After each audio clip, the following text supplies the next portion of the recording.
continuação do nosso estudo ou das nossas observações a respeito do Monte Gerizim e do Monte Ebal. Deuteronômio 11, 29, Deuteronômio 27, 4, 11, 12, já falamos, subimos aí 8 vídeos a respeito desses versículos. Então assista lá esses vídeos para que você possa entender melhor esse nono vídeo. E hoje Josué capítulo 8, versículo 33, que diz assim: e todo Israel com os seus anciãos e os seus príncipes e os seus juízes estavam de pé de um lado da arca, perante os sacerdotes levitas, que levavam a arca da aliança do Senhor. Assim, estrangeiros como naturais, metade deles em frente do Monte Gerizim e a outra metade de frente do Monte Ebal. Como Moisés, servo do Senhor, já tinha ordenado lá atrás para abençoar primeiramente o povo de Israel. E depois leu em voz alta todas as palavras da lei, a bênção e a maldição conforme a tudo o que está escrito no livro da lei. Então hoje vamos observar um pouco, tirar algumas pepitas, fazer uma arqueologia em Josué 8:30, do 30 ao 35. Leia aí. Então, a aliança de Deus com o homem no Ebal, no Monte Ebal. O Monte Ebal não é um monte amaldiçoado, não é um monte ruim, não é um monte das maldições, não, de forma alguma. Deus apenas o usou como púlpito para proferir as maldições proferida por uma parte da tribo de Levi, ok? E ali foi construída algumas coisas que nós vamos falar agora. Os 6 representantes das 6 tribos do Gerizim foram os filhos das livres, ou seja, os 6 representantes das 6 tribos do Monte Gerizim foram os filhos das esposas livres, ou seja, Lia e Raquel. Lia e Raquel foram aí as mães dos filhos que deram representantes para proferirem as bênçãos de Deus sobre o Monte Gerizim, com exceção de Zebulão, que era o mais novo de Lia, e Ruben, que era o mais velho, ou primeiro filho de Lia, o primogênito de Jacó, o qual cometeu um pecado gravíssimo, se deitando com Bila, concubina de Jacó. Bom, os outros 6 representantes no Ebal foram os filhos das servas, ou seja, daquelas que não eram as esposas, e sim as concubinas, ok? Então foram 4 os filhos, 2 de Bila e 2 de Zilpa, e 2 das esposas ou das livres, que foi Zebulon e Rubens. O Monte Ebal simbolizava os que estavam com a aliança quebrada com Deus. No Monte Ebal, o Monte Ebal simbolizava aqueles que estavam com a aliança quebrada com Deus. Já o Gerizim simbolizava aqueles que estavam em aliança com Deus, Deus de lá do Egito, Deus do Egito.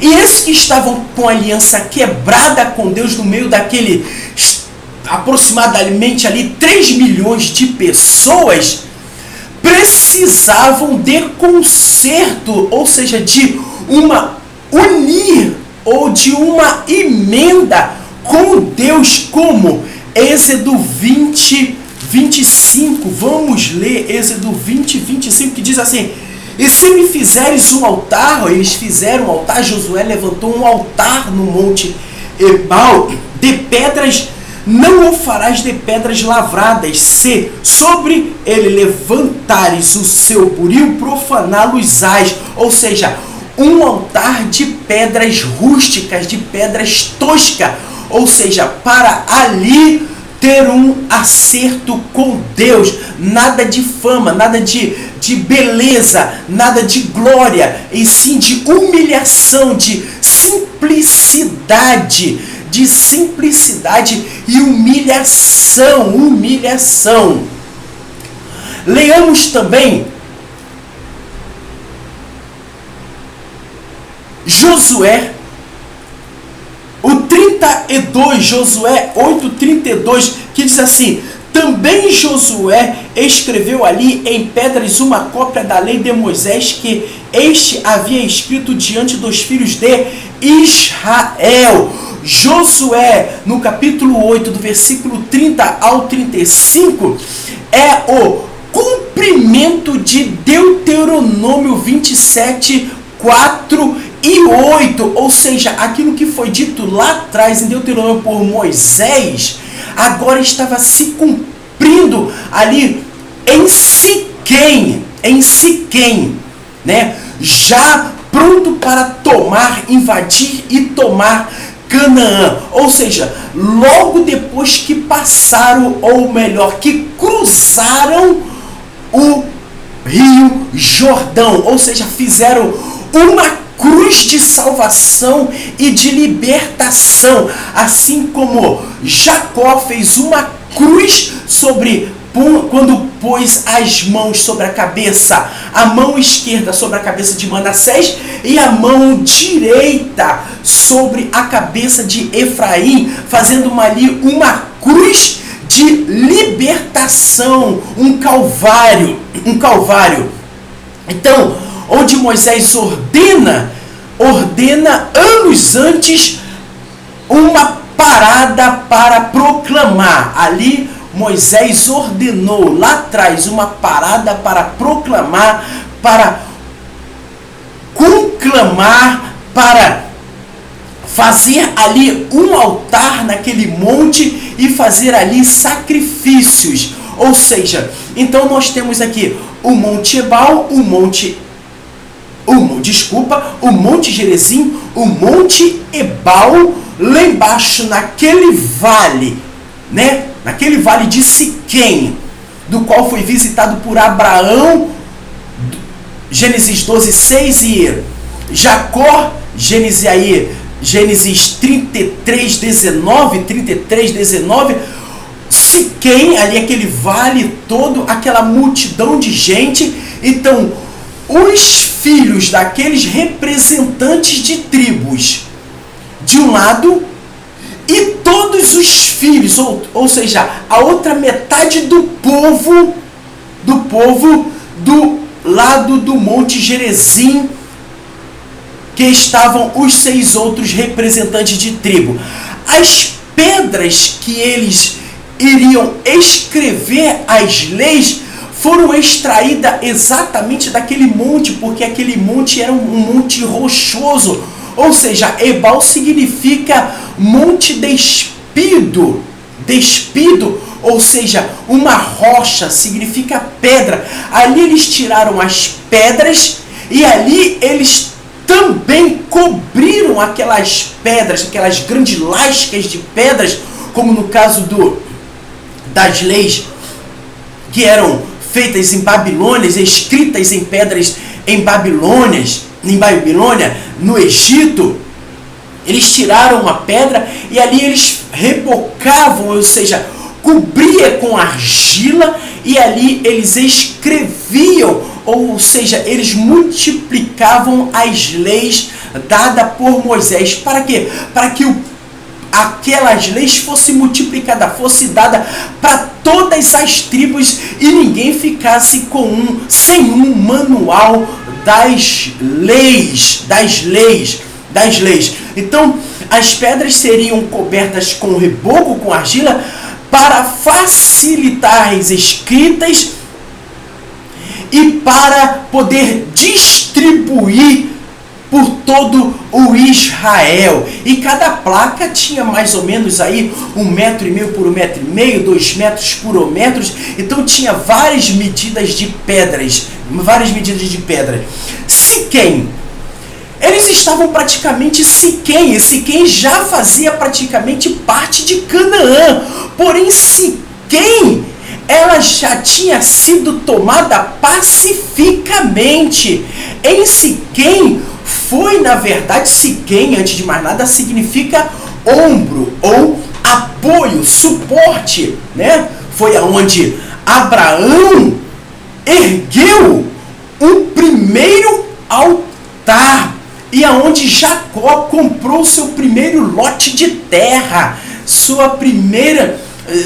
primeiro terreno para investir o seu dinheiro. Vamos ler Gênesis 12:6. Gênesis 12:6.